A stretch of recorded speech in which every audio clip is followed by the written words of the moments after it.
So one more time, welcome to everyone to this event, Africa and Europe, our common future.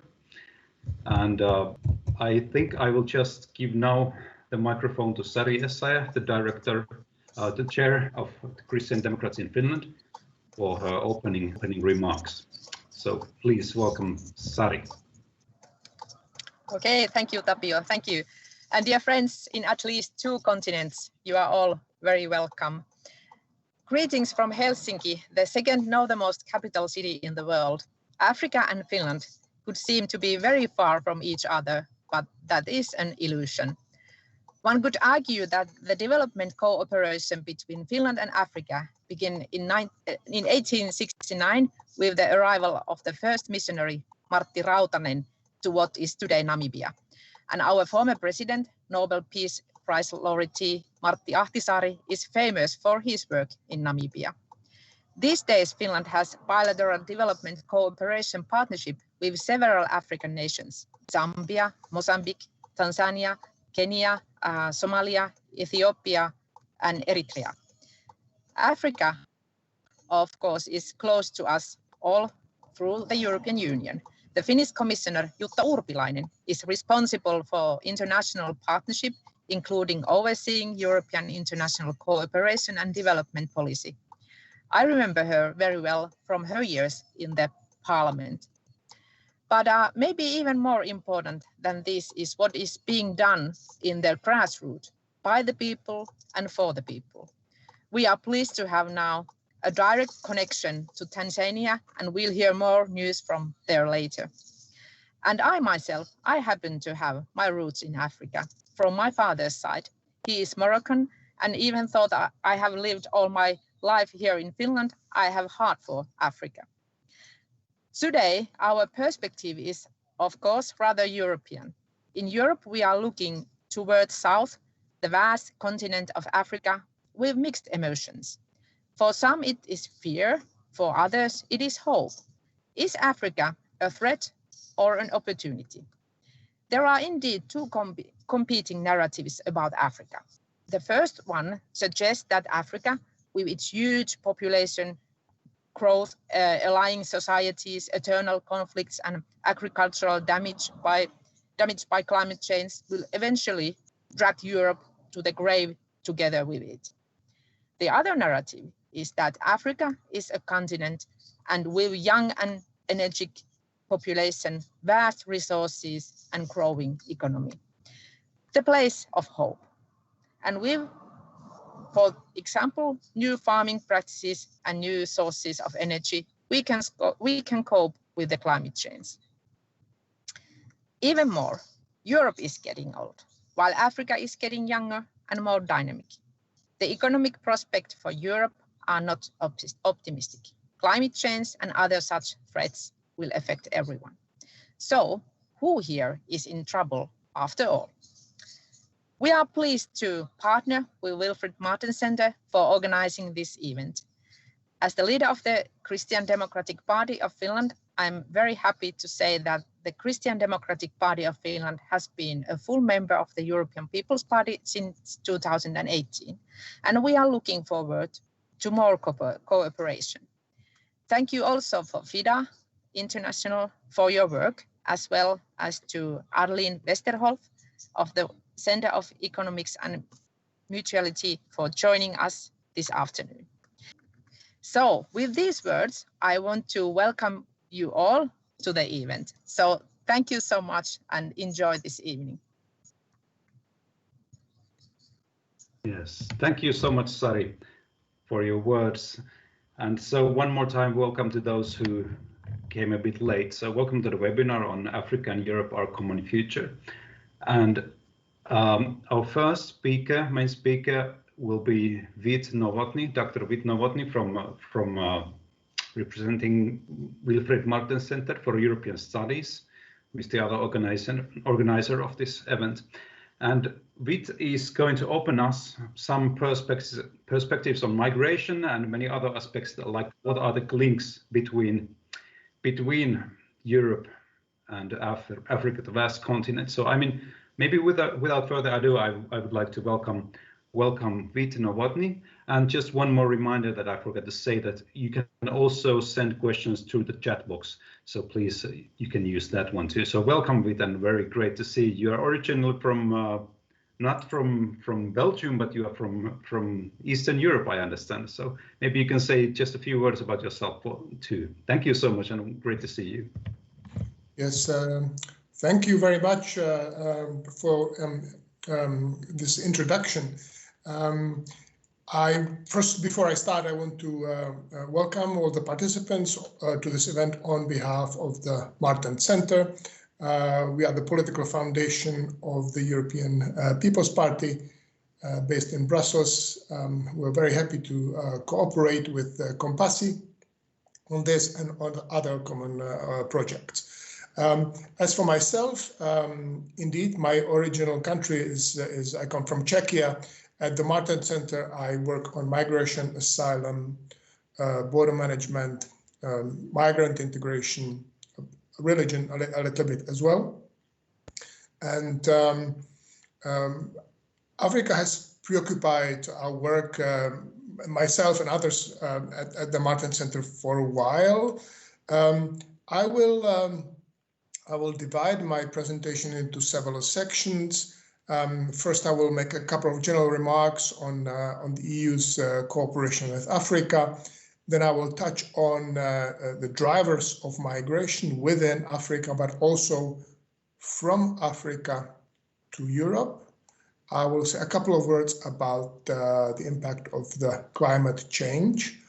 And then I will speak about the EU's policies on migration vis-à-vis Africa. So let me start by saying that Africa is rising on the list of the European Union's list of foreign policy priorities. The European Commission President Ursula von der Leyen launched her so-called geopolitical European Commission with a trip to Africa during her first week of office back in December 2019. She was accompanied by Commissioner for International Partnerships, Jutta Urpilainen. And in Ethiopia, the two ladies met with the head of the African Union Commission, Moussa Faki Mahamat. Also, Joseph Borrell, the High Representative for Foreign Policy, made some high-profile remarks on Africa. For example, he said back in March, our growth and security depends on what happens in Africa, maybe more than any other part of the world. And let me point out that indeed, as the previous speaker said, sometimes we miss our narratives miss the reality of what's happening in Africa. I'll quote the European Commission here. According to figures from 2018, 6 of the 10 fastest growing economies in the world were African, and 30 African states are middle income or high income countries. On the other hand, the continent has some 390 million people out of 1.2 billion living below the poverty line. And indeed, it is mired with conflicts in the Sahel, now also in Ethiopia, as we all can see on our TV screens. Back to the narratives that govern a lot of our discussions here in Europe. We often forget that that the European Union is Africa's largest trade and investment partner. For example, in 2018, total trade in goods between the 27 EU member states and Africa was worth 235 billion euros, and which is much higher than accounts to China or the United States. So the panic narrative of the rising Chinese influence in Africa are, to some extent perhaps true, but the Chinese investment and trade really does not begin to compare to the European trade and investment. It has to be said, though, that irregular migration in particular is a concern, but I will get to that in a second. The EU has been working on a new strategy with Africa for a while now. The last time the EU presented a strategy on Africa was in 2007, but things have changed since then. And now the most important element of this new relationship is renegotiation of the Cotonou Agreement, a treaty between the EU and the group of African, Caribbean, and Pacific group of states. There are some contentious issues being negotiated right now. I would say migration is one of the most contentious ones, apart from trade and investment.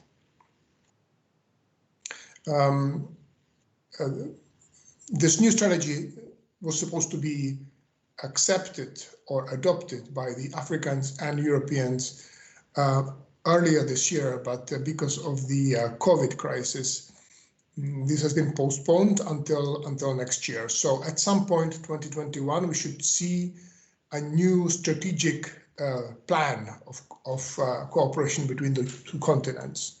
I think many things had yet to be clarified. So I don't know the latest about the negotiations, and I'm not going to speculate about the details right now. Let me now turn to the drivers of migration within Africa and from Africa to Europe. In the global perspective, the growth in population is the strongest on the African continent. Africa's population will double or triple over the coming decades. The African continent is currently in the middle of the demographic transition, which Europe and the West faced in the late 19th century. Decreasing mortality rates and increasing fertility rates result in population growth that is well above the world average. Estimations set Africa's population between 2 and nearly 5 billion by the end of the 21st century, resulting in population growth somewhere between 60 and 160%. Let me say that these are, of course, projections, and in demographic projections, people are not always right. So these are the scenarios that people are currently developing, but it is possible that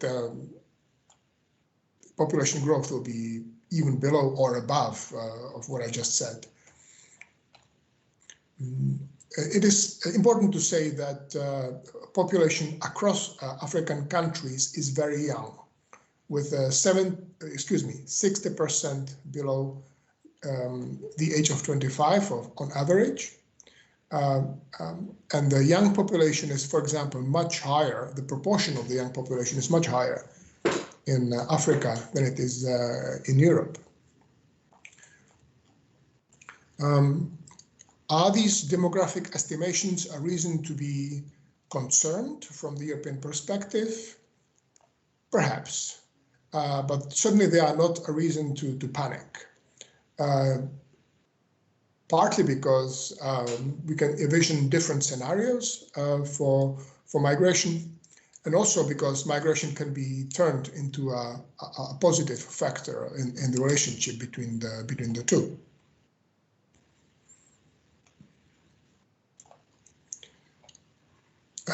Let me also point out something more specific about African youths. Over 50% of African migrants to Europe are aged between 20 and 29. And many of them come from urban environments.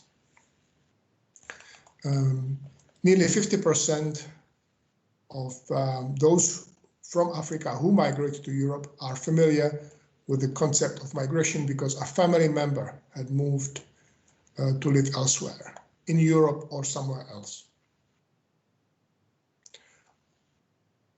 More broadly, according to the European Commission, key drivers of international migration are mainly structural. That is, economic development in the countries of origin, migrant social networks, and demographic change. Also, conflicts, state fragility, and exposure to armed conflicts with high intensity result in higher numbers of asylum seekers in general. When we talk about these drivers of migration, we shouldn't forget that most migration in Africa takes place within the continent, and only a small proportion is heading towards Europe or other continents as well, Latin America increasingly.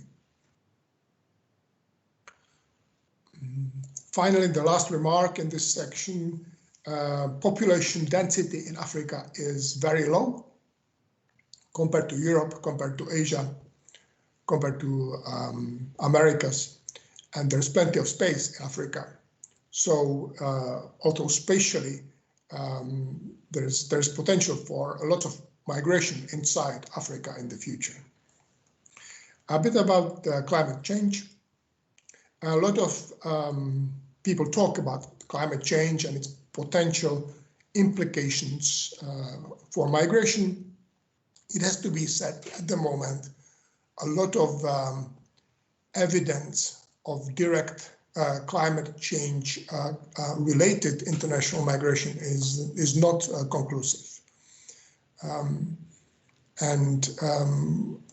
Perhaps the expert opinion agrees that climate change can influence migration by affecting factors such as political and economic conditions, and that climate change can be a trigger of conflict over water, for example, which then leads to migration later on.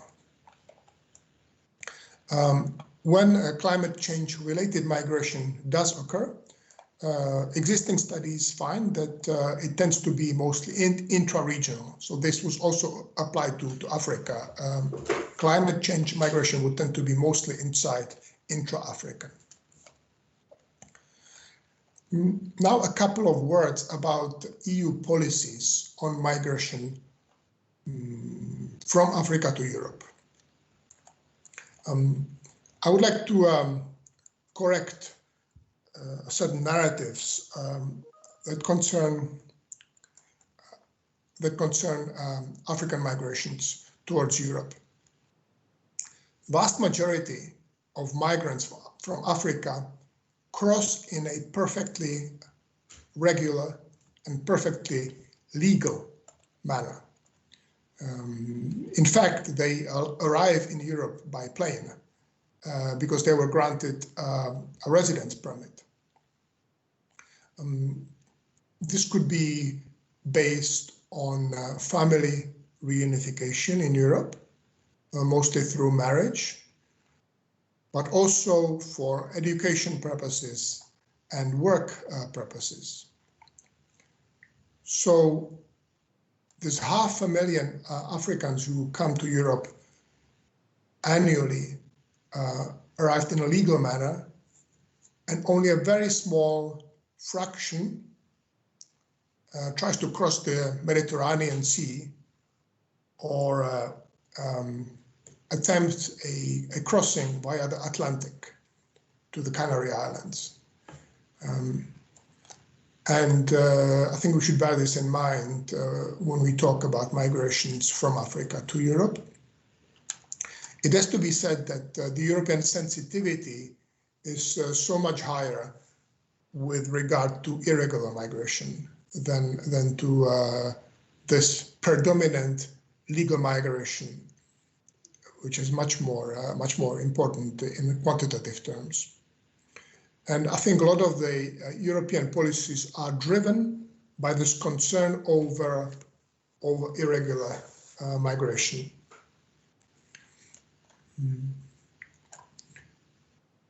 One more remark here. There's been a lot of problems in Europe for Europeans to engage with Africans on migration issues. I would say there is a strong post-colonial sentiment or complex on both sides. And when it comes to discussing migration, things become difficult because Africans often refuse to engage on the subject in public discussions because of the history and the sensitivities that this provokes. I would say there's sometimes I've tried to speak with a number of Africans about the issue, and there is often a sense of rejection by Europeans when there are attempts to reduce irregular migration. I think with effort on both sides, this can be overcome, but the sentiment, but it's not going to be easy. I would say there are two different motivations for the Europeans to engage on migration issues with the Africans. One is to prevent irregular migration, and the other is to fulfill the European Union's humanitarian obligations. It is the former, the prevention of irregular migration, however small in quantitative terms, that drives a lot of the European policy. But there is a tension between the two objectives, I think, sometimes. Libya being a case in point. We all know what happens in Libya. But it is a country where the European mind is so much focused on preventing irregular migration across the Mediterranean that the EU gets accused of financing unsavory things that do happen inside Libya. In the short term, the European Union is working with Libya, with Tunisia, with Morocco to prevent irregular departures on the central and West Mediterranean routes, and also newly via the Atlantic to the Canary Islands. In the medium to long term, the EU is working with the Africans to improve migration governance, border management, but also improving asylum systems inside African countries. Many African states have signed the Refugee Convention, but they have not developed asylum legislation and asylum systems. And the EU is trying to help on this front. There is also concern about the safety of migrants en route, typically heading north. And the EU is attempting to address this problem by working with the International Organization for Migration, but also the United Nations High Commissioner for Refugees. The EU is also trying to develop legal migration routes from Africa. But it has to be said there is a limited appetite for this among the EU states because there is a lot of intra-European migration for labor. And oftentimes this fulfills the need that there is. And it's so much easier to migrate for work inside Europe than between the continents. So this explains the limited appetite on the part of European governments to attract legal work migration from Africa. Finally, a couple of words about the new pact on migration. This is a set of proposals developed by the European Commission and presented in September. Returns, repatriations form a big element of this new pact, this set of proposals. And the EU is going to try to work work out, first of all, internally, a consensus, intra-European consensus on how to improve the returns of those who have arrived in Europe in an illegal manner, or those who have overstayed their visas. And then it will try to work with the Africans on enforcing these returns. It's going to be a highly sensitive area of discussion, partly because of the reasons that I mentioned, and with repatriations being highly unpopular among the African governments. Nevertheless, the European sensitivity to this problem is very high, and the EU needs to improve the repatriation rate in order to lend more credibility to its own migration and asylum policies. So we can expect a strong push on this front and a strong effort to engage with the Africans on improving the repatriation rate. Needless to say, this effort is unlikely to succeed if the overall level of cooperation between Europe and Africa does not improve. So I think it's in the interest of both sides to work on trade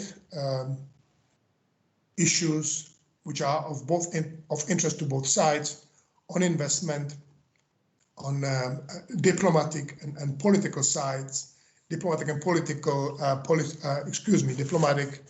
and cultural policies, which again would be beneficial to both sides, irrespective of our debate on migration.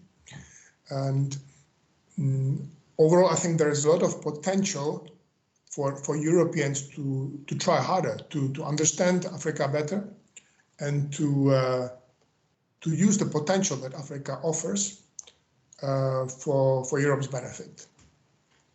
I will end with that remark, and if there are any questions at this point, I'd be happy to answer, but I'm also happy to engage in further debate with the panel members and with you, our audience, down the line later during the evening. Thank you.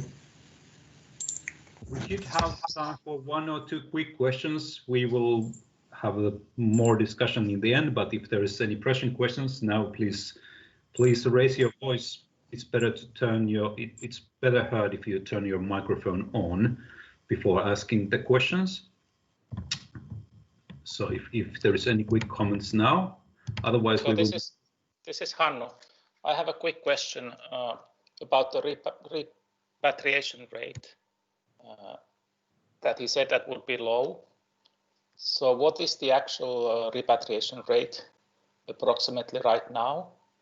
And what are the main suggestions? How could that be improved? Thank you. Hi, thank you for the question.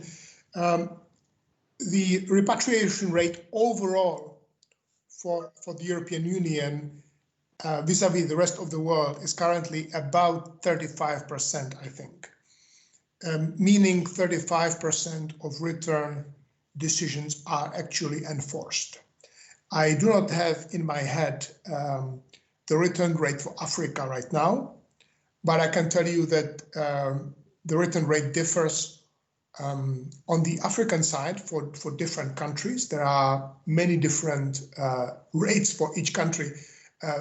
With Nigeria, it's very low, for example. It's better for some other countries, but also the ties on the rate differs on the European side for different European countries. So the attempt is going to be to improve those return rates by using different leverages. Visa policies, for example, to be used as carrot and stick policy, but also offering legal migration routes, where the idea is that the provision of these legal migration routes would improve the overall cooperation between the country of origin and the destination continent and would increase the goodwill on the African sides to take back their own nationals. Thank you. That's a good question. There is two questions here. One is a follow-up to the previous one from Gavin. How has the COVID pandemic affected the cooperation between Europe and Africa on migration and on migration flows and processes in general? Is there any information on that yet? I think this impact is not very clear. One particular element which is obvious, that during the first wave of the corona infection in Europe in March and in April, the repatriations to Africa have completely stopped because the Africans were not taking back anybody for obvious reasons, and also not to increase the rate of infection at home, but also the Europeans were occupied with many other things, and not with returning people to other countries. So it completely stopped. Then it resumed. I think it's overall for 2020, the rate of return will be very low. The COVID crisis is one of the reasons why the return rates are so low at the moment, because neither the Europeans have the capacity to enforce repatriations, nor the Africans are interested and have the capacity to take their people back. The other element I can think of is the increased irregular migration from Tunisia to Europe, where COVID-induced unemployment has led many young Tunisians to try to cross the Central Mediterranean. And during the summer and autumn, it's been the Tunisians who are the most predominant nationality to try to irregularly cross the Mediterranean Sea. I believe also the current crisis in the Canary Islands, with a lot of irregular migration from Senegal, but also Moroccans via Western Sahara, is caused by COVID.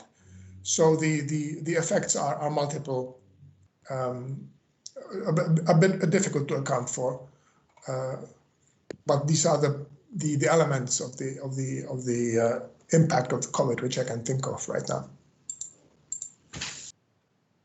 Thank you. That's a good question. There is one more very interesting question, but I don't know if you have time to stay until the end. I might even want to save it, because this is a very deep policy question that we have here in the chat. Yeah, I will stay for the whole event. Okay, very good. Maybe if it's okay, we'll take that and later and move on with the program, because we have two more presentations waiting. The next one is Dr. Arleen Westerhof, from representing the Center for Economics and Mutuality, and she's now in Netherlands, I guess. And I can say of Arleen only very briefly. We have only met once, and that was in another Teams meeting, and we were talking about something completely different. It was about the European Central Bank's policy, the future of the policy of European Central Bank. It was quite different, but you were saying such interesting perspectives on the economy in Africa and the macroeconomic situation, and through some contacts you had, and that I realized like it would be great and an honor to have you here with us to share your perspective mostly on the economy. So what does it look like? Is there any future and hope for the economy in Africa, and how could the partnership between the Europe and African countries help build the African economies? So welcome, Dr. Westerhof, and it's great to see you here. Thank you. It's an honor to be here, Tapio and team, and yeah, it's just good to be able to speak to you this afternoon. My name is indeed Arleen Westerhof. I'm the director for the new Center for Economics and Mutuality, based at the Erasmus University in Rotterdam in the Netherlands. And I also lead another organization called the Economic Summit, and the Economic Summit is devoted to providing solutions, inspired solutions for global economic problems. And we do this by promoting paradigms based on Christian tradition, faith, and thought. And we also do it by promoting businesses generating fourfold capital: human capital, social capital, natural capital, and shared financial capital, as ways to solve poverty, as well as to work towards sustainable economies. And indeed, my subject this afternoon is the interconnected economies of Africa and Europe. How can Europe support strong, independent, and sustainable African economies? Now, I'm not going to talk indeed about the policy things. Vic did an amazing job on that, but I'm going to focus my comments now on sub-Saharan Africa. So I'm not going to focus on Tunisia or Algeria or the northern African nations. And I'm also going to focus my comments right now on the situation we're currently in as a world, and that is in the midst of the COVID-19 crisis. Now, a number of the perspectives I'm sharing, I also put forward actually during a roundtable discussion hosted by an African Minister of Finance, one of the key ministers of finance for the African Union. And a lot of those things got adopted in the report that was put out. However, I'll start by saying that the current financial architecture that we're in, it's not serving the purpose of the world of the future. And many African nations right now are looking into the abyss. They're facing an apocalypse. That is their words. Sub-Saharan African nations are facing a trapezoidal recovery at best, meaning a steep fall in GDP in the short term, and then a prolonged period of falling GDP for at least the next few years. And while the G20 has approved the suspension of debt servicing until 2020, December 2020, so December 2020 starts tomorrow, these nations, these sub-Saharan nations, are going to need at least 2 to 3 years before any kind of recovery can begin. And so as a result, they find themselves in a catch-22 situation. And even they are starting to realize that the answer is not more aid, since many of these countries are just struggling to pay the interest on the loans that they've taken. We're not even talking about paying off the principal on these loans. In addition to this, each country right now in the African Union is required to request a suspension of debt servicing individually while negotiating with others. And this is something that's putting our whole system at risk, because the chances then of countries defaulting on their loan payments is much, much higher when they have to renegotiate individually instead of as a bloc. The current levels of debt, however, that many nations, not just African nations, but many of our nations are facing, are going to have negative consequences on future generations, for not just one generation to come, but possibly 2 or 3. And with this situation, as it is right now, there's no room even for African finance ministers and African nations to start to talk about creating hope and a future for the populations of their nations. What is one of the push factors for people migrating along irregular lines? Simply, they have no hope anymore that things will get better. Also, Africa's population, as we've already heard, is right now about 950 million people. By 2030, it will increase by 500 million. are the estimates, to 1.4 billion individuals, and by 2050 to just shy of 3 billion inhabitants. That means that Africa is going to have more than a quarter of the total population of the world by 2050. It's important to note that there is no other continent on the planet that is being set up for this kind of rate of growth, at least up until 2050, even in Asia. By 2050, the amount of population is expected to increase from 4 billion to 5 billion individuals. And that is a 25% increase. With Africa, we're looking at a 300% increase.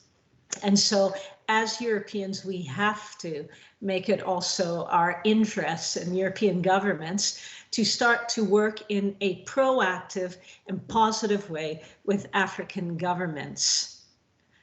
Now, COVID-19 has provided actually the perfect storm, and it's time to come up with a new paradigm for Africa.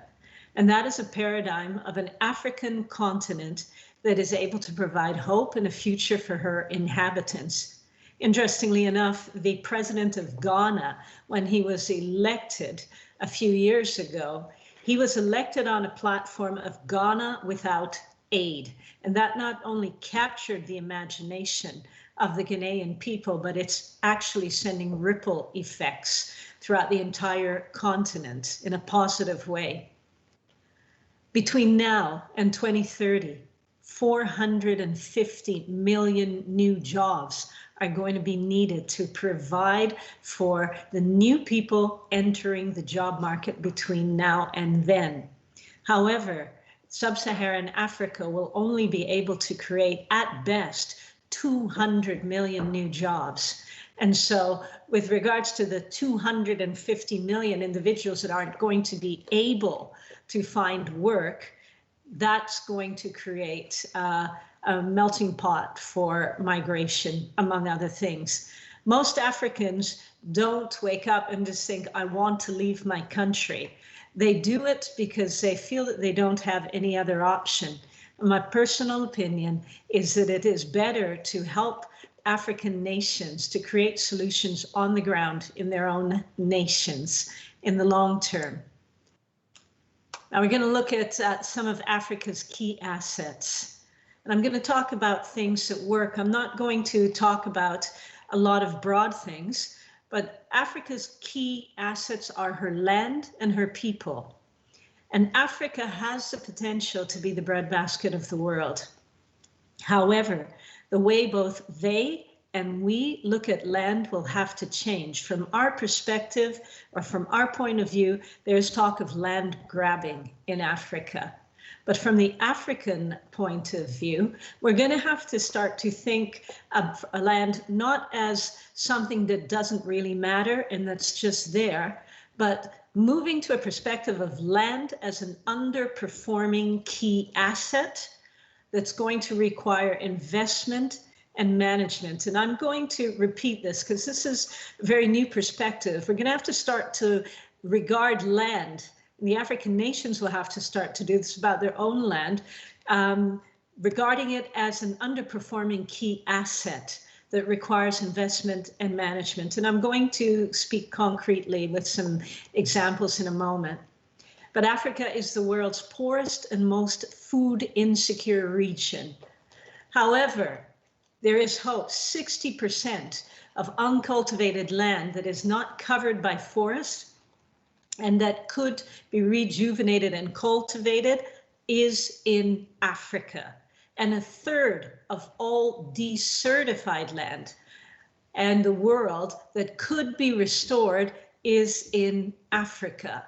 When I say desertified, I mean land that has lost its fertility due to acidification, topsoil erosion, and those kinds of factors. So Africa has tremendous potential.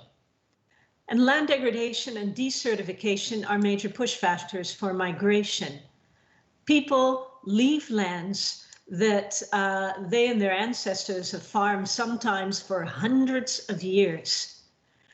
Since the 1990s, it's interesting, there have been 27 conflicts in Africa in which land has played a significant role. And Vic also is saying within Africa, only 8% actually of those who migrate leave the continent at the moment. 92% of African migration takes place in the continent itself. However, if nothing is done, then by 2030, you can imagine there's going to be a lot more people making irregular crossings. And so it makes sense to start to be proactive and start to look indeed at what can be done in Africa itself. With the increasing population for the next 3 decades, we are going to have to start to address very seriously, also economically, the issues of land degradation and desertification. And so what can be done? And I'm going to talk now about 2 specific examples. Africa is the only continent in the world in which the amount of land area devoted to agriculture has increased, but the yields have decreased throughout the years.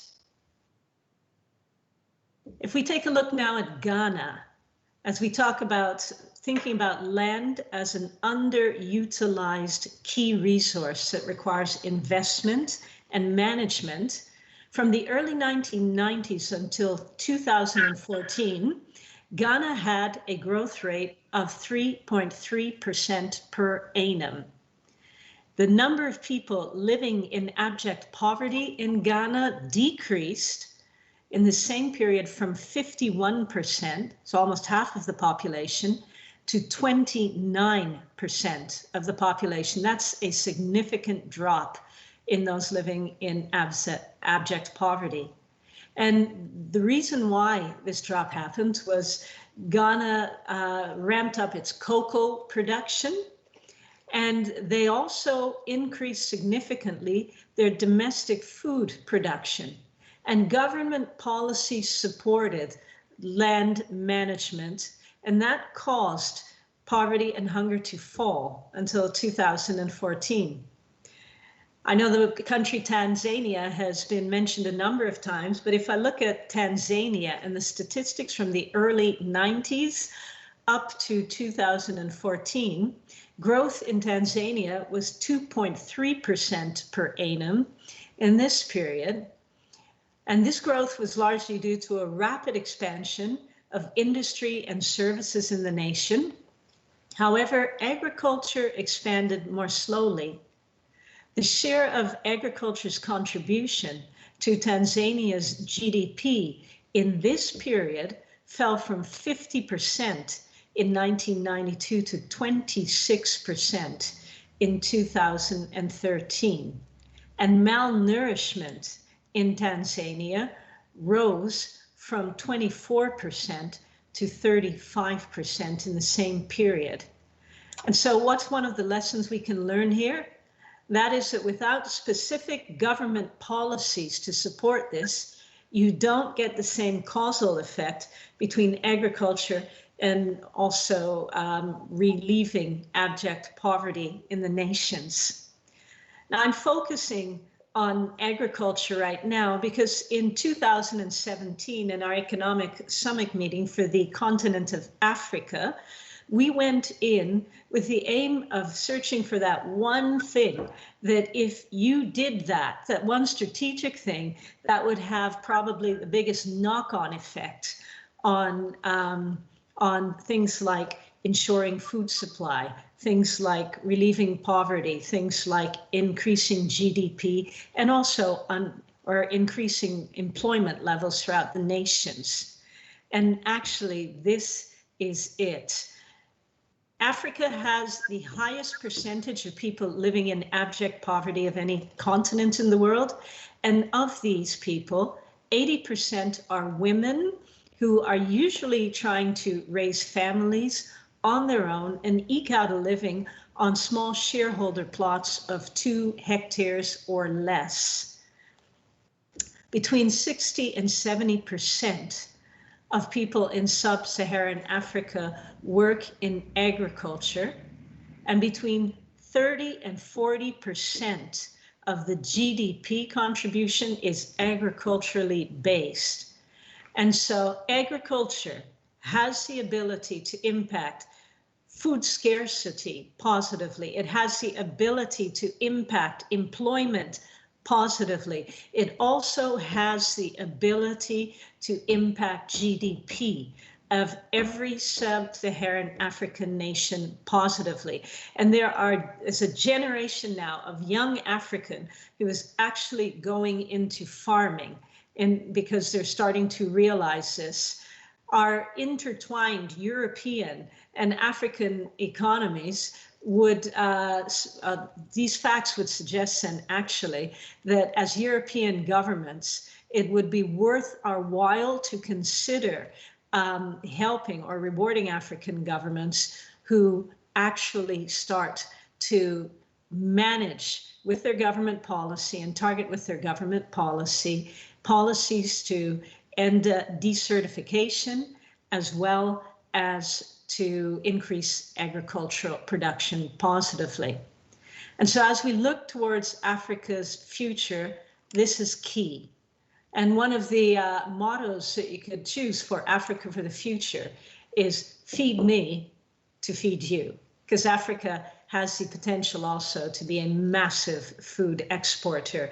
And as the EU, as EU nations, the COVID-19 crisis has reminded us as never before about the importance of ensuring food supply, as well as other things.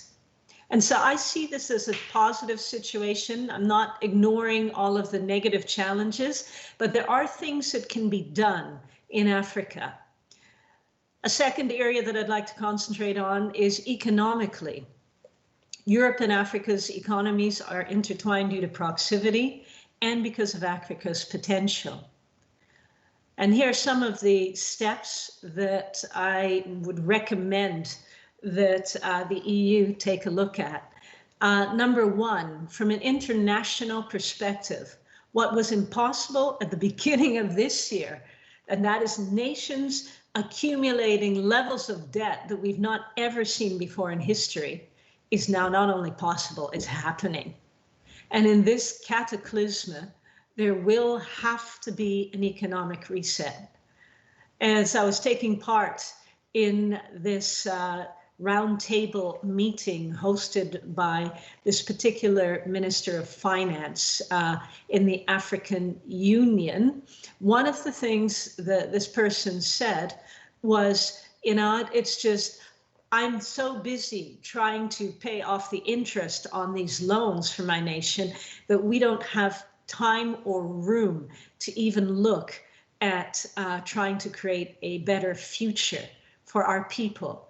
And so part of this reset that's going on economically right now with the COVID-19 crisis has to involve at least partial debt cancellation.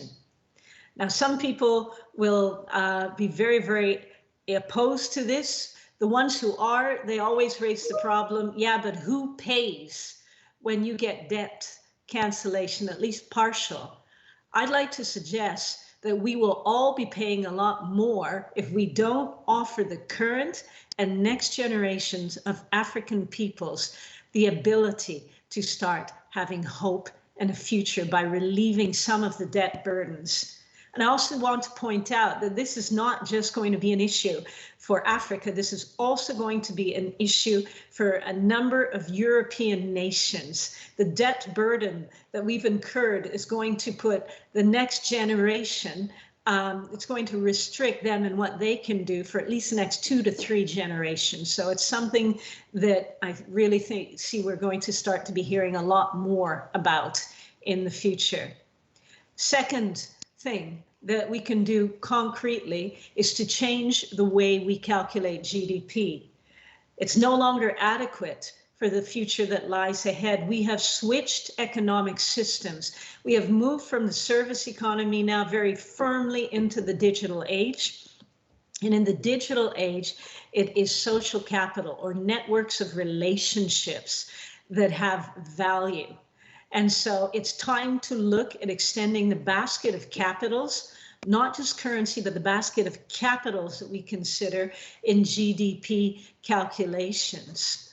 At the moment, we're only used to dealing with financial capital, but there are also social, human, and natural capital aspects to be considered. And if you look at Africa, they may be poor in financial capital, but they are extremely rich, much richer than we are in social capital areas. And economic research on a particular paradigm for doing business and economics that my center is working on, called the economics of mutuality. Research done by the Mars Corporation, their Catalyst economic think tank, together with the Oxford University Business School, has proven in the last 10 years again and again that just like plants need fertile soil in which to flourish, companies require fertile social capital in which to flourish. And here lies an absolute opportunity for Africa. A third suggestion that I'd like to make is that we crack down on corruption and stop tolerating it because it's Africa. Instead, reward leaders who demonstrate concretely that they have integrity. The last figures that I have seen personally on corruption said that in 2013, so that's a long time ago, and this is just a rough estimate, that at least $3 trillion were siphoned out of the economies of the world, the global economy, due to corruption. It's time to put the bite, or at least just put the nail in the coffin of corruption. Why? Because we're never going to conquer abject poverty unless we start to get a hand on conquering corruption also too. And the fourth thing that I would like to suggest that we do concretely as Europe, and we could do concretely to help make things better for the future generations of people in Africa and increase their chances of finding meaningful work and staying at home, is to encourage African finance ministers to create together a compelling story and a cohesive plan for the entire continent, for the future, for future populations, and for their creditors. One of the things that I have heard a number of times from different people working in different governments, including the US, is that creditors will be more likely to wait for returns on their loans if they have a reasonable expectation that things will change for the better. And especially the African ministers of finance within the African Union, they're not only willing to work on this, they want to work on this, but we need to be able to offer them the chance to have a little bit of breathing room so that they can work on this and start to look at scenarios that will give their peoples hope and a future. And so, to summarize very, very quickly, as European governments within the EU, indeed, it's not the only focus, but agriculture will probably give us the biggest bang for the buck as we start to interact again with African governments. And it's time to start to help Africa to keep itself afloat by encouraging them to start to dream of an Africa beyond age. And it's doable if we focus on these areas. Thank you very, very much for the chance to be able to share with you. And that is the end of my presentation. Well, thank you so much, Arleen.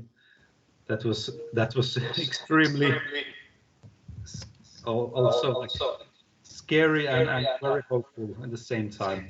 Somebody has a microphone now. Switch it over. Thank you so much. That was great. I guess we are a little bit behind the schedule, but maybe we would have one question. There's one question on the role of women and this their role in the economy. So do you have any quick comment on that? I guess then after that we move on the next presentation. Yeah, at the moment, women are largely excluded from the formal economy of most African nations. They're very much involved in the informal economy. For example, those who sell fruits, vegetables in market stalls along the roads. But including women in the formal economy of African nations would actually increase the GDP of most sub-Saharan African nations by, the estimates differ, but I've been hearing estimates of between 20 and 30%.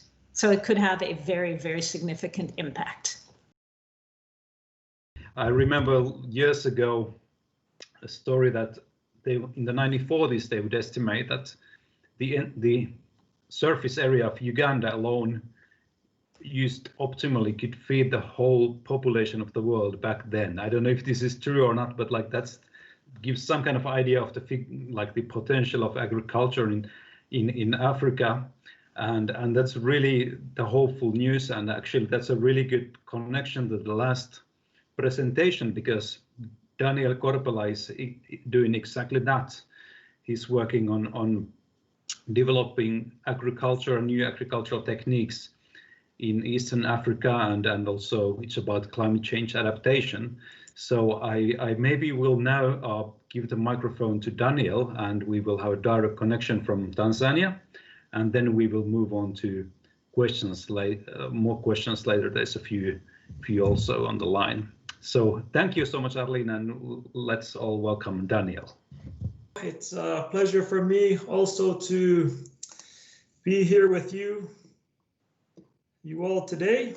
And let me try to share my presentation. I've got a few slides. So my name is Daniel Korpela. I've been working with Fida International, a Finnish NGO in Tanzania for the past 7 years. Been based in Arusha, and we've been working a lot on the themes that have been discussed already by Vit and Arleen earlier, especially with regard to agriculture and empowering youth, and also in employment opportunities.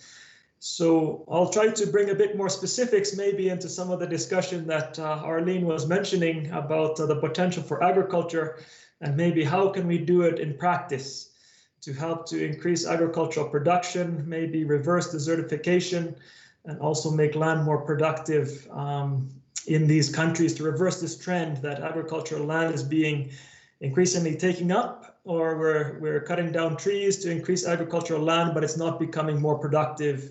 It's the counter is happening, that it's becoming less productive, which is a huge challenge and a huge problem that we really do need to find a solution for. And I'll suggest a few ideas that might help in this struggle.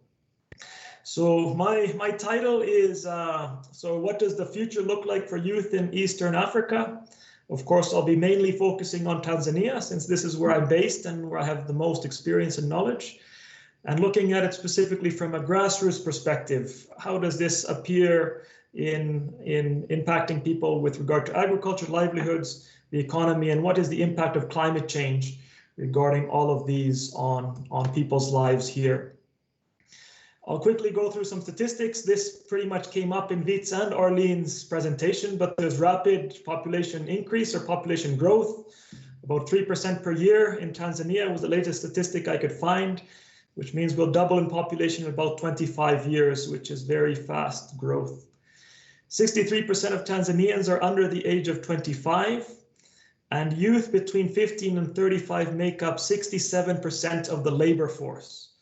So about 2/3 of the workforce are young people between 15 and 35. So a very vital group within the country, and a very important sector to make sure that they're employed and they're contributing to the betterment of society as a whole. With this rapid population increase, there come many challenges, one of which is the education system is simply not able to keep up with the growing number of children in the classrooms. There's just too few teachers, there's overcrowded classrooms. I visited quite a number of schools over my time here, and it's not uncommon to find 100 students in a classroom where one teacher is trying to teach, and actually that teacher might be teaching 2 different classrooms, going back and forth between the 2. And how are you going to get a quality education when you get so little time with the teacher, and also just so few resources with regard to desk, teaching materials, notebooks, pens, papers? All of these are very limited. Some are just sitting on the floor, and the quality of education as a result of this is of course going to be quite low. And people that graduate from primary school or secondary school are significantly, I would say, undereducated or underskilled, especially when a lot of them enter the workforce at that age. In rural areas, many of the youth only achieve standard 7 education, which is primary school here, or then some go to Form 4, which is maybe middle school or lower middle high school. Form 6 would be completing high school. So even the length that people, or the young people, the children study in school is very limited, and this also results in basic literacy rates are still quite low. We can find students that graduate from primary school and they still can't read or write very well, and also basic math is limited. When youth are entering the workforce with limited skills, with limited education, I think quite logically this results in very high unemployment rates amongst youth. In Tanzania, for example, 900,000 young Tanzanians enter the job market, but the job market is only generating employment for 50 to 60,000 people. So 50 to 60,000 new jobs. About 6 to 7% of the people or the youth looking for employment are able to find employment in the formal sector. And of course, this is an indication of the quality of education, and maybe also the opportunities for self-employment, or the ideas for how to start their own businesses is also quite limited. Another trend that's very common and affecting young people is this high rural to urban migration. 35% of Tanzanians currently live in urban areas, and the annual migration rate is 5.2% from rural to urban areas. And what do? The young people, of course, are leaving rural areas to look for new opportunities, to look for jobs. The rural areas offer few incentives, few services. The young people are not interested in agriculture. They don't see that as a viable business or as a viable venture in a way that they could get a livelihood for themselves and their families. So they're going to business or going to cities or urban centers to start petty trades, largely engaged in these non-productive informal businesses in the informal sector. And a lot of them, if they are unable to make a living, get a livelihood out of these small business enterprises they're trying to do, they engage in some petty crimes as well, just to support themselves. And I can say that life is very difficult for young people in Tanzania, and for them to find employment, to get a career, to get a well-paying job is very difficult. And even some people that we employ in our programs, their relatives are not employed and they have to support their whole family, to send money back to support their brothers and their sisters and even their cousins. So it's a very difficult situation for young people at the moment to make a living, to make a career for themselves, and to have a livelihood. The Tanzanian government, I would say, has a desire to engage more youth in agriculture, and of course wants to see them gainfully employed in different sectors as well, but agriculture also is a strong focus. There's the Youth Development Policy in 2007 that also emphasizes, of course, youth employment and youth engagement in agriculture, and then the National Employment Policy, which also has a strong focus on rural employment, which is the agricultural sector mainly. And there's also the National Strategy for Youth Involvement in Agriculture that was established in 2016 to 2021 to have a direct concerted effort to try to increase young people in agriculture, which I think is very much in line with what Arleen was also sharing, the importance of agriculture as a sector and the government's prioritizing that. So that's happening in Tanzania. Let's look now a little bit more specifically about climate change and agriculture. So in Tanzania, 68% of the workforce is engaged in farming, mainly in rural areas, but some urban farming is also taking place. Agriculture produces 31% of the GDP currently. It's the largest sector. But even Arleen was saying that this is decreased from what it was before, but 50% a decade ago. So this is a real issue, a real problem. And how this is divided, about 83% of all farms in Tanzania are smallholder farmers, and they contribute around 75% of the total agricultural output. So this is a very large sector and a very important one for producing most of the food in the country and also providing most of the employment. Food security is largely dependent on how well smallholder farmers are able to farm their land and how much they're able to produce. So this is a sector in society that we can't forget. Smallholder farmers are largely characterized by little mechanization, hoe-based agriculture. So they still dig their fields with a hoe, and it is completely reliant on the rains. It is rain-fed agriculture as well. And the average farm size is about 1.2 hectares. So small areas of land, very labor intensive to farm it effectively and completely reliant on the climate for production. Irrigation is very, very little in Tanzania and in Eastern Africa. And that would, of course, increase some resilience to climate change. And climate change, of course, is very real. You can talk to anyone here in Tanzania and they will tell you how it's changed over the past 20, 30 years. We often start our discussions about what did the environment used to be like in days gone by, and all of the older people in the community will be able to tell us that the rains were frequent. Some will even say that you could set your watch by the rain, that it would start exactly at 2 o'clock in the afternoon every day during the rainy season. And now with climate change, no one has any idea what's going to happen, that there's complete unpredictability with regard to rainfall patterns. Nobody knows when the rains are going to start, when they're going to end.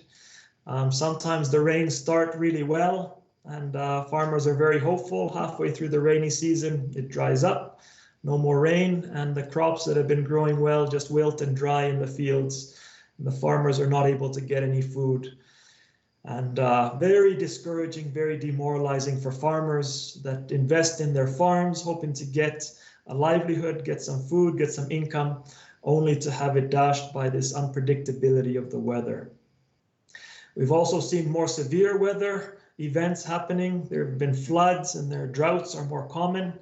Droughts are more frequent as well. Over the past, in decades gone by, was it 1 or 2 years? In every 5 to 10 years would be a drought. And now it's more frequent. Is it maybe 1 in 3 years or 2 in 3 to 4 years? There'll be a drought. And currently the weather forecast for Tanzania is to expect less than normal rains for this rainy season that started right now. So there's big challenges with regard to climate change impacting farming directly. What are some other challenges that are affecting also youth in agriculture? And I would say firstly, and probably one of the biggest challenges that we encounter is the mindset of youth towards farming. When you talk to any farmer pretty much in Tanzania, you'll see, or they'll rank themselves as the lowest in society. They're the lowest rung in the social ranking or the social system. They're the lowest profession, the ones with the least value. And most people will rather do anything else except engage in farming if they can. This is the last resort that they want to do. So this idea of prioritizing farming, making good use of land as a resource, investing it, managing it, there's still a long way to go for the people living on the land, working the land, to see the potential in that land to provide for themselves and their families. And that's what we have to tackle first. I think farming has to be seen as a viable option before the smallholder farmers and the youth will engage in it seriously and try to develop that sector in these countries. The second big obstacle is the limited access to land and also limited access to financial services. Of course, we talked that there's a lot of land that's underutilized as well in these countries, but most of the prime agricultural land has been taken. A lot of the land in Tanzania and central Tanzania is already quite dry, almost semi-arid, and it's quite difficult for farming. That could potentially be activated through irrigation. But the way usually the handing over of land from parents to their children, the land gets subdivided amongst the children, and the child then will have a smaller piece of land than of course their parents did. And as it's subdivided from generation to generation, then the size of the plots keep decreasing, and the potential for earning enough or generating enough produce from that land becomes more and more challenging as you have to farm the land more intensively.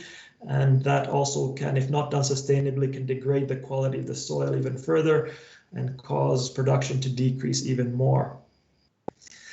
Another challenge is just these financial services. In Tanzania, only about 6% of farmers have access to credit, and out of youth, even a smaller percentage. Youth are considered risky to financial services, so they cannot get loans to buy land or to buy inputs for their farms, to get better quality seeds or better machines to farm their land with. So it's very difficult to start engaging in agriculture for youth in a larger scale, for example. So these are two big barriers for them. Also, the availability and accessibility of agricultural inputs. I would say the accessibility of quality seeds, of fertilizers, of pesticides, and even tools are very limited. And the agricultural extension network as well that the government offers to farmers is also quite limited and quite poor. They need more support services. The farmers, that they can get access to timely information, get access to weather patterns, get access to also better knowledge on how to improve their farmer production. And of course, the extension services should be able to provide this. And also then programs like Fida programs, this is what we're working on, increasing knowledge for how to improve your agricultural practices and get more production out of your land and farm your land more sustainably. There's also poor developed agricultural infrastructure. And of course, the road network to begin with, it's difficult to access many places in the rural areas. It's also difficult for those rural areas to access markets with their produce. And it's also very difficult for smallholder farmers to get a fair price. A system that's very common in Tanzania is that a middleman will come with their truck.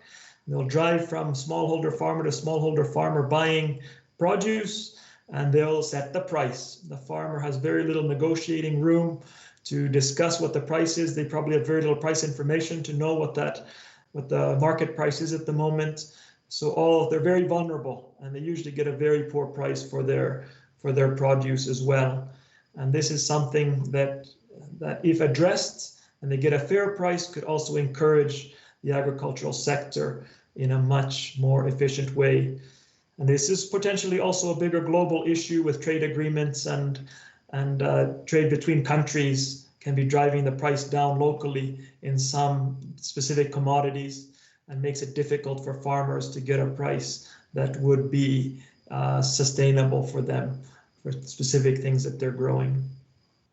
Food storage is also a problem, post-harvest losses, that after you harvest your fields, maybe you have a good harvest that year, but a significant percentage of your food will be wasted due to spoilage. And for cereals, on average, about 20% of cereals are wasted, are lost because of poor storage. About 30% of fish and dairy products and 40% of fruit and vegetable products are lost simply to post-harvest losses. They're not stored or they're not utilized well.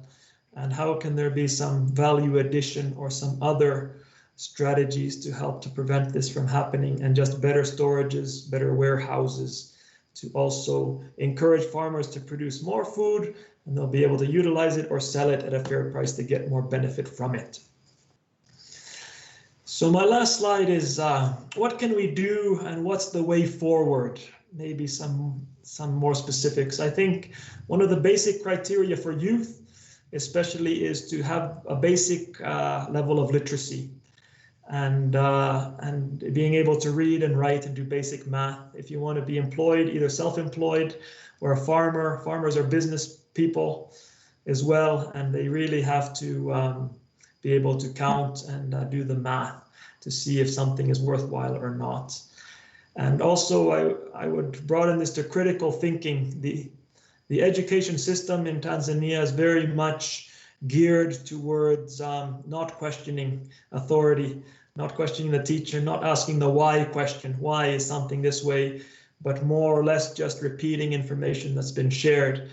And I think this is one of the big aspects that would really help young people, if the education system would help them to think more critically from a young age, to also see the opportunities and the challenges when they're thinking about education, and even the workforce later on could equip them much better for the challenges that they'll face when they try to get a job or start their own business.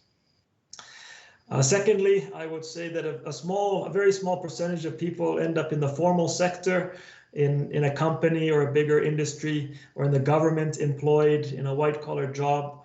So a lot of the youth will need alternative ways to be employed. And vocational training, I think, is a very big key to that, in training youth how they can be engaged in or trained in construction, welding, carpentry, plumbing. Tanzania is going to need electricians, is going to need all of these people as it's quite rapidly industrializing.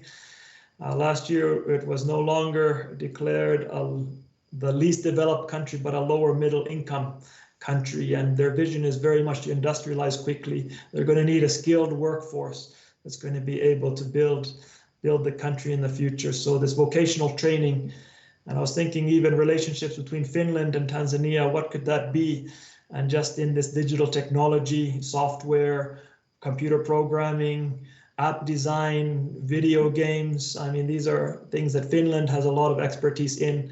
Is there a way to partner between these two countries to get the youth that they're really engaged or interested in these kinds of technologies, to get them more employed in this sector? And there could be some win-win solutions for companies trying to do this.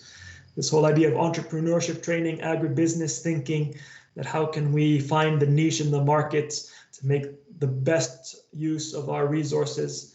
Often here you'll see that one farmer might be selling vegetables on the side of the road, and their neighbor is selling exactly the same vegetables, and you'll see 4 or 5 of them doing the same in direct competition with one another. How could they find the niche that no one else is providing to get the competitive advantage so they could also produce more income for themselves? This innovation and value addition as well, I think, is an important thing to consider, especially for the spoilage of food. There was an example here in Kilimanjaro. Some farmers were farming avocados. The government was promoting that, and they had a good harvest. They had more supply than demand at the moment, and thinking what to do with those avocados. And some young people came up with a business idea to press that avocado into oil and sell the oil. That's, of course, much more expensive than just the normal avocados. And this kind of innovation and idea for value addition to get a better price and better value for your product is something that I think we need to look at, how to encourage this amongst young people and amongst farmers in this country. I think the young people need to have a menu of options as well. that not one size fits all. Everyone's different. The youth are different. They have different interests. They have different passions. They have different skills. How can we try to find different options that can engage them intellectually and be specific to their skill set as well, that they can find their own place and be engaged in that longer term. Some youth might be engaged in one industry for a short time, but then they lose interest in it and they don't have that drive to continue. So how can we find things that the youth are passionate about and equip them for those jobs as well? And now we come to agriculture again, and I think trainings on climate smart agriculture, I think are very important and something we really want to engage in, and I see great potential for this. And agriculture systems that we found to work very effectively in Eastern Africa are these conservation agriculture systems, and also this conservation agriculture plus something else. And I would say that this addition of green manure cover crops into the system is very effective. And conservation agriculture, I would say, is a very good way, or the cheapest, most economical way for smallholder farmers to increase their soil fertility and also increase their food production. And this also has a lot of benefits for climate change adaptation. As you cover the soil with some mulch, or then these green manure cover crops, you protect it from the rain, from the sun, from the wind, and you get much better infiltration rates. If you get these heavy rainfalls, instead of all of the topsoil being washed away, this cover protects the soil and helps the water to infiltrate deeper into the ground and thus increase the production rates of the land. And also the green manure cover crops, a lot of them that we're promoting are nitrogen fixing, so they also increase the soil fertility in that way. And they also produce a good amount of biomass, organic matter, that also increases soil fertility. And if used over years, it can also be an effective way to mitigate climate change. I know Africa is a very small greenhouse gas emitter. I think, was it only 4% of all global emissions come from Africa? Some statistics I read, I'm not sure those are completely up to date. But anyways, that the potential now for African farmers to also mitigate climate change is they're using these green manure cover crops. As the organic matter in the soil increases, the humus on top of the soil also increases, and this is storing carbon in the soil, so it's sequestering carbon in African farmland. And what a great way to also be participating in the fight against climate change and reversing the trends.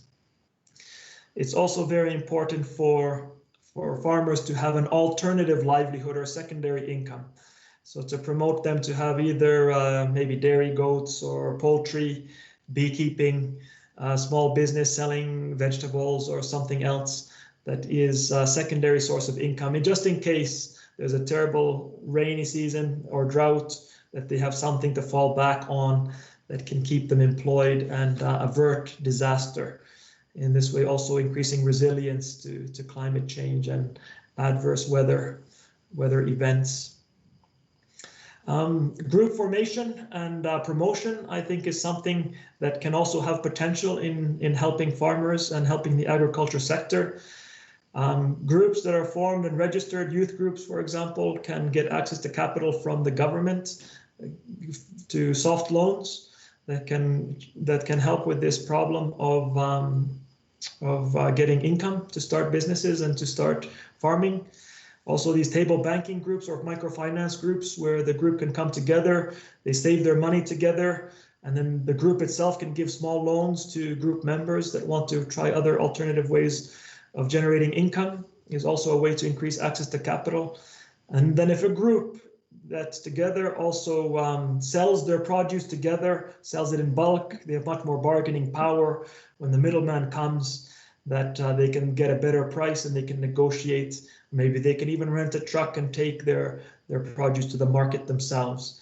So being in groups can increase your ability to negotiate and get better prices. And also then my next point has to do with also a little bit of what Arleen was talking about, this aid and being aid free when helping hurts is what I've called this, that sometimes we want to help too quickly, and we see this is the solution. They need access to capital, or they need this resource, and it's nice for us to try to provide it to them so that they can develop more quickly, and or get out of poverty faster. But sometimes we find that this is actually very counterproductive. The easier a young person or a farmer gets something, the less they value it, and the more likely they're to sell it or then to not take care of it, so it can break down as well. So it seems like there needs to be some struggle involved and some commitment, some sweat and some tears to see that this thing is going ahead. And this also, I think, has an effect of increasing self-esteem, increasing ownership, increasing the sustainable development. That if the young people are encouraged with maybe knowledge and some skills, but they have to take some difficult steps, they have to work hard to get ahead, then those people will never need help from anyone else again, or less likely to do so. And this way, I think, to bring about this sustainable development in these communities, I think, is vital. And also looking for alternatives to the quick fix solutions, I think, is what we really need to focus on at the grassroots level as well. And then I think it's important to celebrate when youth are engaged in agriculture, they're making a living from it, and to celebrate those examples, encourage them, and also see how they can be an example to others. This lead farmer approach and this peer-to-peer learning, I think, is a very effective way for communities to learn from one another, and a way to multiply and replicate results much more effectively, and something that we really want to see as well through our programs. And I think some way that we can really use to transform agricultural systems as well in communities. So thank you. This is my short presentation about what's happening in Tanzania mainly, but in East Africa. The challenges are there, but I also see there's great potential for smallholder farmers to increase their production without huge investments, using simple techniques. And this conservation agriculture, I think, really has great potential to transform agriculture in Eastern Africa or Sub-Saharan Africa. It can also help to reverse desertification. I didn't really talk about this too much, but one of the varieties we're using or promoting, called Canavalia or jack bean, is very resilient to poor quality soils. And I've planted there for a season or two. It can actually regenerate the soil to the extent where you can engage in normal agriculture, growing maize here, which is the most popular crop. So this way also to rejuvenate, regenerate degraded lands is also potential. And I see there is potential and hope, but it requires a lot of dedication and commitment, and I would say a bigger investment from the government as well, to see this through as the duty bearer to its own citizens, and providing good quality education, as well as then providing good income generating opportunities for its citizens. I think it would be very, very good to encourage them in that as well. So thank you. That's all for now. So thank you. That was really sobering, also very like the real grassroots perspective. We are a little bit behind schedule. I'm sorry about it, but we would have time for some discussion now. I know I might want to go back now first to this question that was said quite some time ago, and actually there is two people asked pretty much the same question. It's a very good question about the relations between European Union and Africa as a whole, or African nations. And while I'm asking the question if Viti is still around, this is to you. Maybe I would like to think you, Arleen and Daniel and Viti, if there is any comments or questions you would like to make each other. Is there any comments to each other's presentations? If you have still time to think about it, or any other final words or comments to anything we said now. But the question is basically, if Viti is still around, is that for the European Union, is it better to cooperate with the African Union or separate African countries? This is a very good question. And then on the same topic from Henrik, that the European Union had a lot of trade agreements with multiple African countries, but some argue they will not fundamentally change the economic situation. So therefore, structural investments are needed in infrastructure, schooling, and so on. So how can Europe contribute to this while avoiding a kind of post-colonial narrative? So that's yes, Arleen, you can also talk about this, please. Okay, I think it would be good if you went first, though. Yeah. Yes.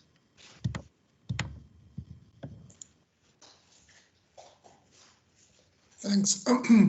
I'm not sure I can answer the trade question really. I'm not an expert on trade, but as for cooperation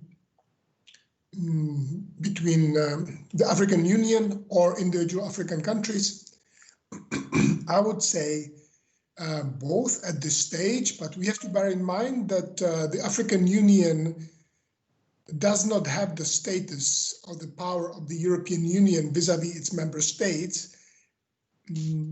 So the African Union is a much weaker institution inside Africa than the EU would be inside the European Union. The EU institutions are. So on many questions, the EU needs to engage with individual African countries, migration in particular. But on trade, I think it does make sense to work with the African Union, also in view of the fact that a common African market is very slowly being developed with lots of barriers. But I think that's the future for Africa. So on trade, I think the African Union should be the predominant partner. Mm-hmm.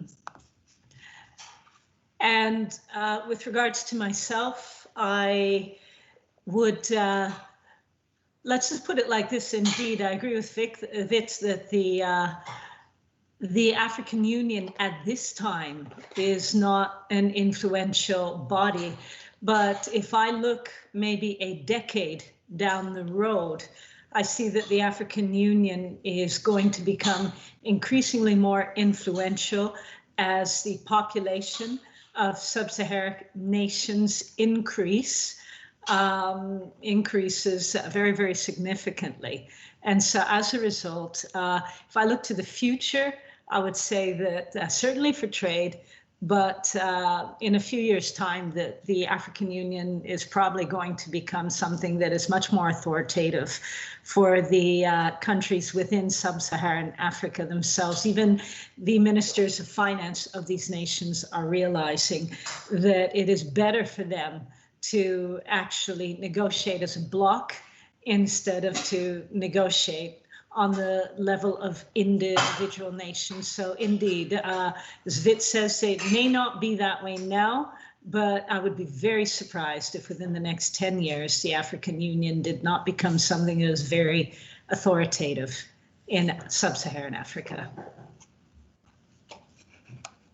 So we have exactly the same issue as with the smallholder farmers joining together and having a better marketing negotiating position. So it's the same for nations here in trade policy.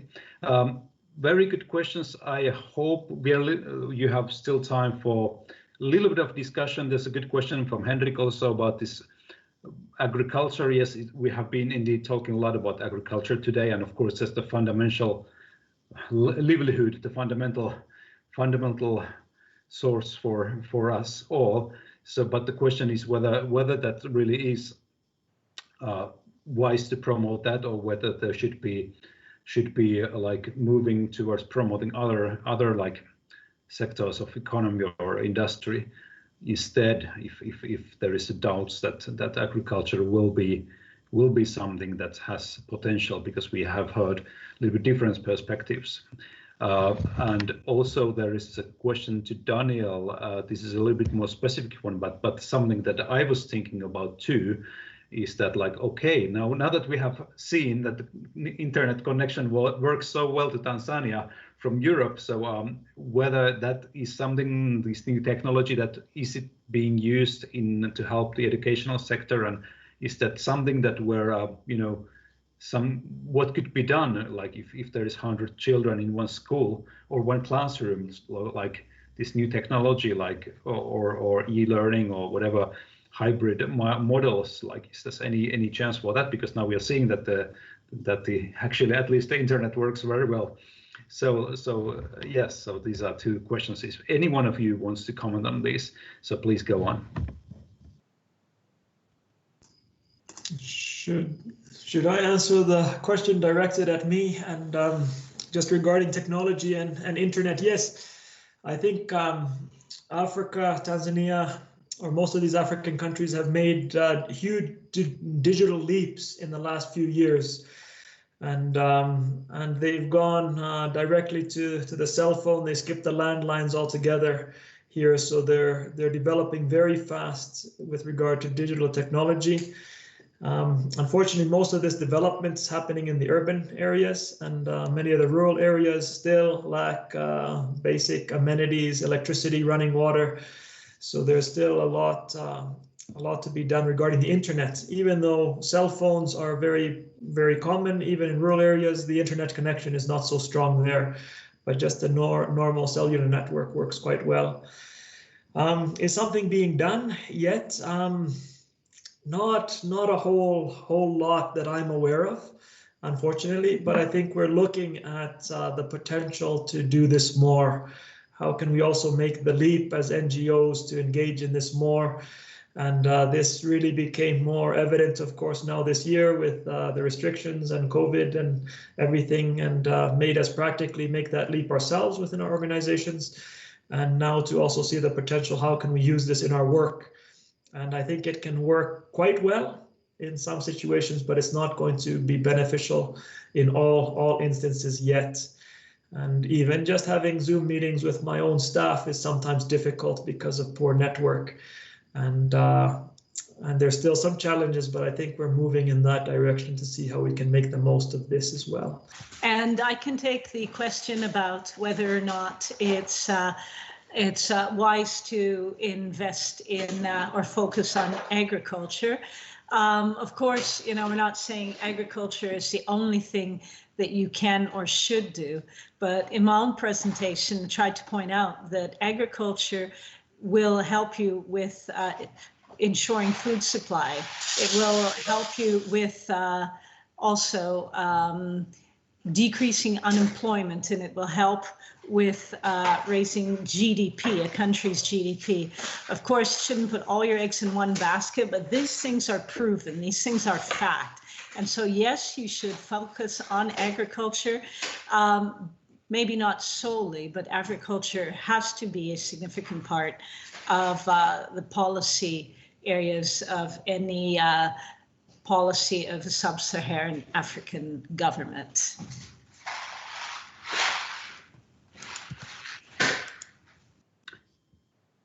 Thank you. Very good questions. Now the time is running late. I would just like to give the floor for Fida and Arleen and Daniel, if you have any final comments on the relations between Europe and Africa, or for suggestions for future topics, what we should be discussing, or for any other sectors besides agriculture. If you have any final thoughts, final comments before we close. So I will just give you one more chance to say something. So thanks for everyone. Thanks Tapio, Arleen, and our last speaker. Thank you very much for being part of this panel. I think for me, there's the challenge for Europe to overall increase its engagement with Africa, to improve its understanding. It is in Europe's own interest to increase trade, to invest in Africa, and to improve political and diplomatic cooperation. And migration is going to be part of this equation, both irregular migration that has to be addressed, but also legal migration with its potential to fill some gaps in Europe's labor markets.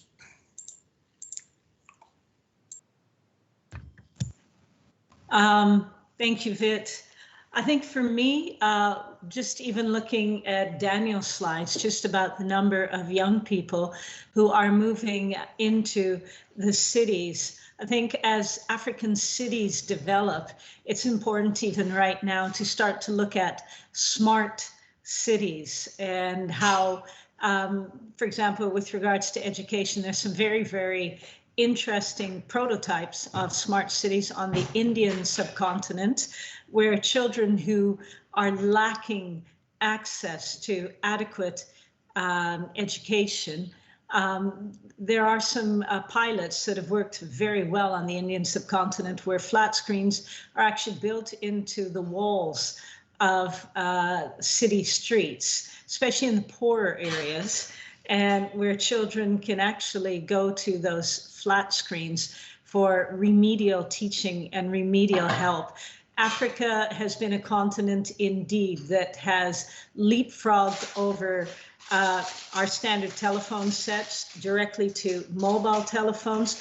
I think there isn't any reason why Africa should not be able to leapfrog over some of the problems that we have with traditional city design and move towards smart cities, as well as I'd like to suggest also rurbanization, not urbanization, but rurbanization as a topic for possibly a future discussion. And that rurbanization has to do with how do we make it more positive and more enticing for people to stay in rural areas? How do we increase the amounts of goods and services and theater and other things that make life in cities a bit more exciting? We need to start to look at that also for African nations and African city development. It's interesting. I have a friend who works on the whole area of mega cities, and right now the world's mega cities are pretty well balanced between South America, North America, Europe, and Africa and Asia. But as of 2030, that's going to shift to Africa, and by 2050, that will move through to Asia. Actually, by 2100, I'm sorry, it'll move through to Asia. This next century will be Africa's century. And for us as Europeans, we have to also start to look at these issues of smart cities and urbanization within Africa. Thank you.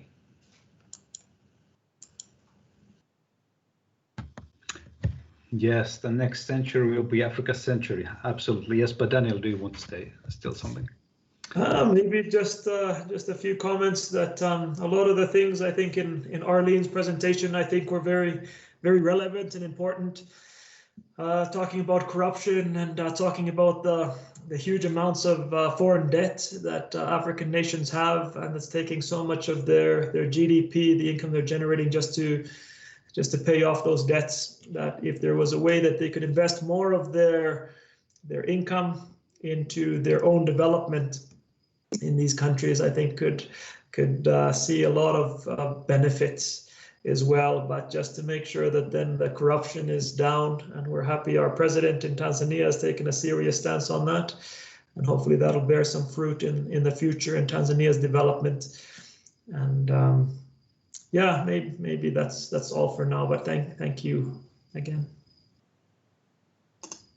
Yes. Right now, I would like to thank you everyone for this webinar. I think it's about time for us to close now, because time is getting late. We are actually a little bit, quite a few minutes late from what I was promising, but I'm very thankful for all of you for patience and giving us this extra time, because this information was really invaluable, and it's very rare to have this kind of deep perspective from both from the political side and from the economy and from the really grassroots perspectives and sentiments. But now that we have tried and tested that these teams connections work so well to Africa, so next time we absolutely must have more involvement directly from there, and seeing that this voice quality and everything is so good. So next webinar we definitely want to have more direct involvement. And so without further ado, thank you everyone. Thank you Fida, Daniel and Arleen for your contributions, and hope to see you again.